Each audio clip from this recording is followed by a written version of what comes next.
একটা গুরুত্বপূর্ণ ভিডিও এটা।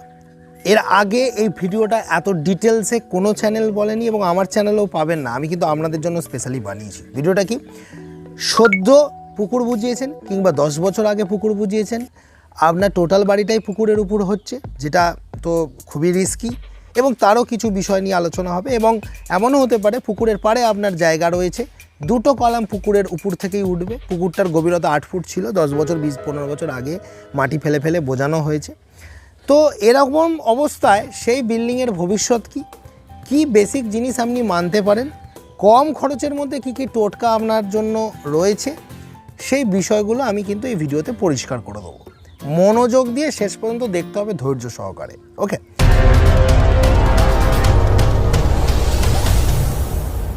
প্রথম কথা হচ্ছে, একটা কথা আগে সবার প্রথমে বলে দিই, যারা আমাকে কনসালটেন্সি নেয় তাদেরকেও বলি, এবং সমস্ত আমার অফলাইন অনলাইনের যাবতীয় কাস্টমাররা একটা কথা আমি তাদেরকে বলি, 5-10 বছর 20 বছর মাটি পড়ে আর বর্ষার জল পড়ে আপনি ভাববেন না সেই মাটিটা ওয়েল কম্প্যাক্ট হয়ে গেছে।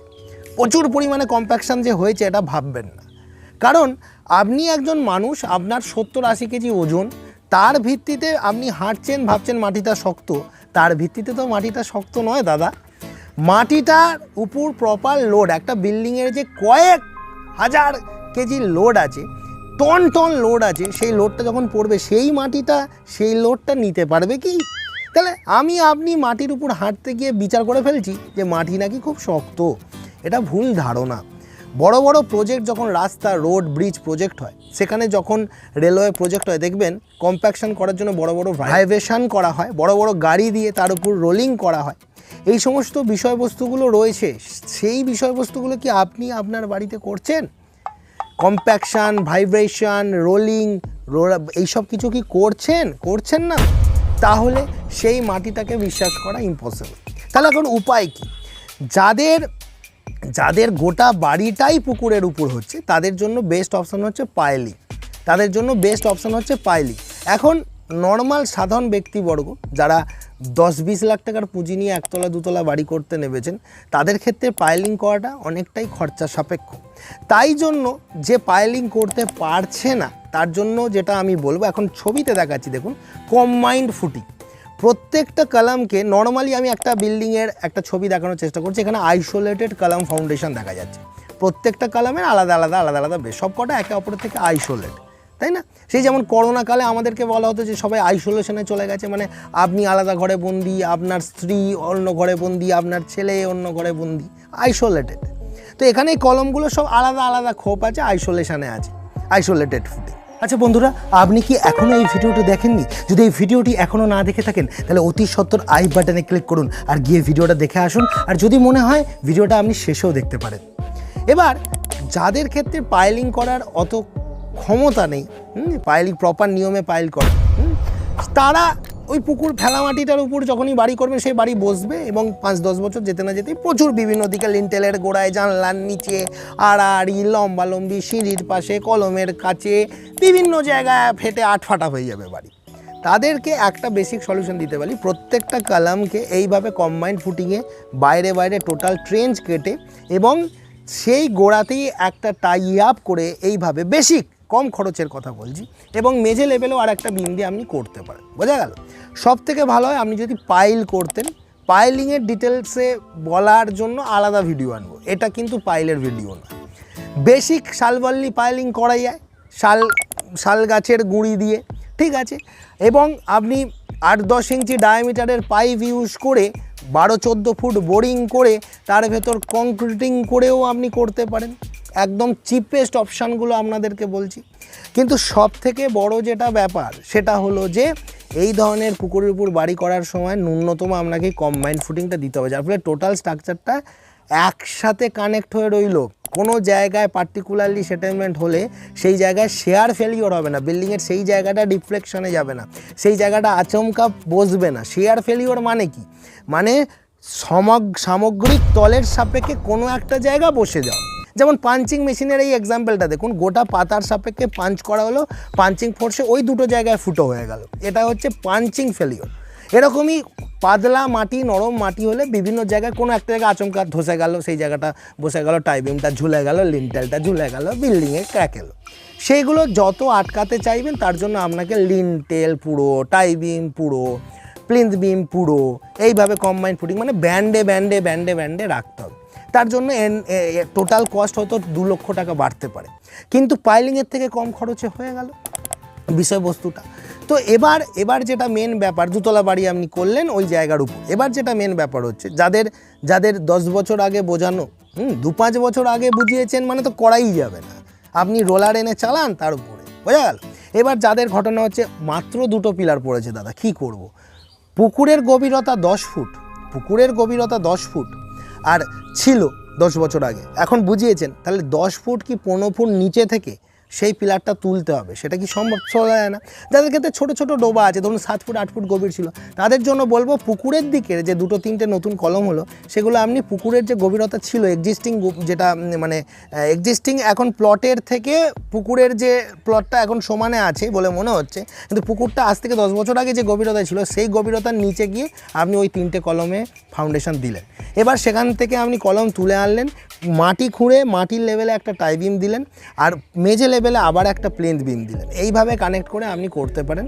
আমি কিন্তু দেখাতে চাইছি। আচ্ছা বন্ধুরা, আপনি কি এখনও এই ভিডিওটি দেখেননি? যদি এই ভিডিওটি এখনও না দেখে থাকেন তাহলে অতি সত্বর আই বাটনে ক্লিক করুন আর গিয়ে ভিডিওটা দেখে আসুন। আর যদি মনে হয় ভিডিওটা আপনি শেষেও দেখতে পারেন। মেন যেটা বিষয় সেটা হলো যে পুকুরের ধারে বাড়ি করা কিন্তু অত্যন্ত খরচ সাপেক্ষ ব্যাপার, অত্যন্ত খরচ সাপেক্ষ ব্যাপার। আবার সব থেকে বড় যে ভুলটা অনেকে করে ফেলছে, যেটা বলবো ভিডিওর শেষে, তবে এই কথাটা বলার আগে একটু কৃতজ্ঞতা স্বীকার করে নেব, কারণ বহু মানুষ কিন্তু আমার ভিডিও দেখে উপকৃত হয়, তাদের কয়েকজনকে আমার মনে ধরেছে, তাদেরকে আমি ক্যামেরার সামনে তুলবো, কমেন্টগুলো দিয়ে দিলাম। প্রণব দাস বলছেন, বর্তমান সময়ে আপনার ভিডিওগুলো অত্যন্ত মূল্যবান ও উপকারী। আগে থেকে আপনার ভিডিও দেখা থাকলে অনেক ভুল ত্রুটি সহজে শুধরে নেওয়া যেত। এত সুন্দর করে প্রতিটা কথা তুলে ধরেন যে ভাষায় বলে বোঝানো যাবে না।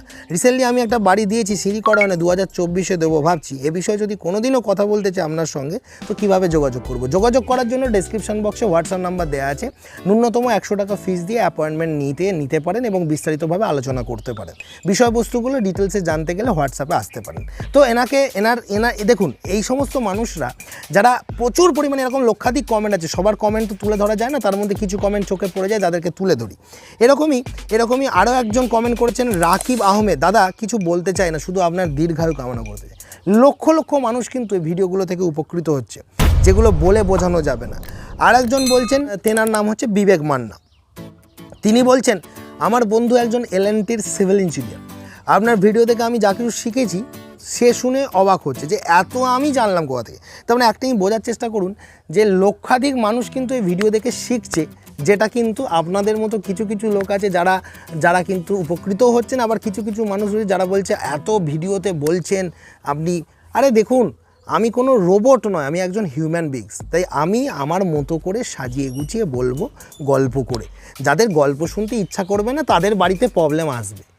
জীবনে কোনো কিছু জিনিস পাওয়া যায় না, আপনি যেখানে অর্থ বিনিয়োগ করবেন না, সেখানে যদি 2-5 মিনিট সময়ও বিনিয়োগ না করতে পারেন, তাহলে আপনি এটা আশা রাখছেন কি করে যে আপনার সমস্যাটার সমাধান হবে? তাই যে জায়গায় অন্তত বিনামূল্যে আপনি একটা বড় লক্ষাধিক টাকা বেঁচে যাবে এরকম একটা সাজেশান পাচ্ছেন, সেখানে ধৈর্য সহকারে সময়টা দেবেন। এটা আপনাদের প্রয়োজন, যার প্রয়োজন হবে দেবে, যার প্রয়োজন হবে দেবে না। আচ্ছা বন্ধুরা, আপনি কি এখনও এই ভিডিওটি দেখেননি? যদি এই ভিডিওটি এখনও না দেখে থাকেন তাহলে অতি সত্বর আই বাটনে ক্লিক করুন আর গিয়ে ভিডিওটা দেখে আসুন। আর যদি মনে হয় ভিডিওটা আপনি শেষেও দেখতে পারেন। এবার যেটা শেষ অংশটা বলছি, একটা জিনিস যেটা মারাত্মক ভুল হয়ে যাচ্ছে, সেটা হচ্ছে অনেকেই দেখছি গার্ডওয়াল দিচ্ছে, গার্ডওয়াল নর্মালভাবে দিচ্ছে, সেখানে আমি ধরে নিলাম গার্ডওয়ালটাও সে হয়তো ঠিকঠাকভাবে দিয়েছে, বা ভালোভাবে তো দেওয়াও হচ্ছে না ম্যাক্সিমাম জায়গায়। তার থেকে 5-6 ফুট দূরে সে কী করছে, সে কিন্তু বিল্ডিংয়ের ফাউন্ডেশনটা দিচ্ছে এবং সে মনে করছে আমার তো গার্ডওয়াল আছে, গার্ডওয়ালটা ভাষা করেছে, সে বেশি মাটিতে ঢোকায়নি। এর ফলে কি হচ্ছে, যখন বিল্ডিংয়ের বিল্ডিংয়ের প্রেশারে যখন সেটেলমেন্ট হচ্ছে, গার্ডওয়ালের মধ্যে থাকা উইফ হোল, এই হোল দিয়ে উইফ হোল কেন রাখা হয়? উইফ হোল রাখা হয় ভিতরে জমা যে জলটা, ঠিক আছে, মাটি তো জলে পরিপৃক্ত হয়ে যায়, তখন সেই মাটিতে থাকা জলটা যাতে ওই উইফ হোল দিয়ে বেরিয়ে যায় এবং সেই রিটেনিং ওয়ালটা মানে সেই গার্ড ওয়ালটা যাতে ধসে না যায়। এই নিয়ে যদি আপনারা ভিডিও চান, পরবর্তীতে উইফ হোল নিয়ে খুব ভালো ভিডিও দেবো যে কত ফুট অন্তর অন্তর দেওয়া উচিত এই ধরনের বড় ড্রেন, যেমন ছবিতে দেখাচ্ছি গার্ড ওয়াল, এইসবের ক্ষেত্রে। তবে সেই সব বাড়িগুলো যারা করে দিয়েছে তাদের দেখা যাচ্ছে 10 বছর 12 বছর যেতে না যেতে বাড়িটা ওদিকে হেলছে, গার্ড ওয়ালও কোলাপস করছে, উইফ হোলও ঠিকঠাক দেওয়া নেই, যার ফলে কিন্তু সেই বিল্ডিংয়েও কিন্তু সেই দিকের ওয়ালে প্রচুর পরিমাণে ফাটল চলে আসে। তাই কখনোই এই ধরনের ভুল করবেন না যে গার্ড ওয়ালটা সঠিকভাবেই দিতে পারলেন না, আর আপনি অনেকে তো দেখছি টালি দিয়ে বস্তা দিয়ে বাঁধিয়ে জাস্ট 4-5 ফুট বাঁধিয়ে দিয়ে মনে করছে যে দারুণ গার্ড ওয়াল হয়ে গেছে, তার উপর আপনি ওই দিকে বিল্ডিং খুঁড়েছেন তাও 4 ফুট করে। তাহলে ভেবে দেখুন তো ওই বিল্ডিংটা ওদিকে হেলে যাবে কিনা, ওই দিকের পুরো সেগমেন্টটা ধসে যাবে। 5 বছরের মধ্যে ওই ফালিটা যে 3-4টে পিলার এক্সট্রা পুকুরের দিকে পড়েছিল, ওই ফালিটা পুরো ক্র্যাক হয়ে বসে যাবে। এরকম বহু ঘটনা হয়েছে এবং ইভেন মেঝে পর্যন্ত ঢুকে গেছে, এরকমও কিন্তু ঘটনা ঘটেছে, আমাদের সাথে কনসালটেন্সি নিয়েছে। তাই এই ভিডিওটা অত্যন্ত ইম্পর্টেন্ট ছিল, যেটা সারমর্ম সেটা হচ্ছে যে ন্যূনতম পাইলিং করতে না পারলেও কম্বাইন্ড ফুটিংটা দেবেন। আর টাই বিমের ব্যবহারটা আপনাকে 2-3বারও করতে হতে পারে। একটা নিচের লেভেলে একদম নিচে যেটা কলমে কলমে পুকুরের দিকে পড়ছে এইভাবে কানেক্ট করে দিলেন, ছবিতে দেখাচ্ছি। একটু উপরে আপনি মাটির মধ্য দিয়ে টোটাল বিল্ডিংটার একটা টাই বিম করলেন, মেঝে লেভেলে একটা করে পুরো মেঝেটা ঢালাই করে নিলেন। দেখবেন যদি কোনো কারণে ওই দিকের মাটি এতটুকু সেটেলমেন্টও হয়, টোটাল বাড়িটা যেহেতু এক সুতোয় বাঁধা সেহেতু অনেকটাই রক্ষা পাবে। একটা কথা মনে রাখবেন, বাড়ি বারবার হয় না, তাই বাড়ি বানানোর আগে এই সমস্ত জিনিসগুলোকে মেনে না চললে আপনি কিন্তু বিপদে পড়তে পারেন। আমি ইঞ্জিনিয়ার কিংসু কুমার, আমি আপনাদেরকে বাড়ি নির্মাণের বিষয়ে সঠিক পরামর্শ দেবো, তাই দেরি না করে আমার চ্যানেলটিকে সাবস্ক্রাইব করে রাখুন। এগুলো সব সুলভ মূল্যের সাজেশান, এগুলোকে মনোযোগ দিয়ে করতে পারলে আপনার বাড়িও রক্ষা পাবে। বাকি বিস্তারিত জানতে চাইলে আমার সাথে পার্সোনালি যোগাযোগ করতে পারেন। তবে এখন আপনাদের স্ক্রিনের সামনে এই যে দুটো ভিডিও চলে এলো, গিয়ে দেখুন, আর মাঝের এই সাবস্ক্রাইবার বাটনটি ক্লিক করলে আপনি ভিডিও ছাড়ার সাথে সাথেই পাবেন, যার কারণে আপনাকে আর কেউ ঠকাতে পারবে না।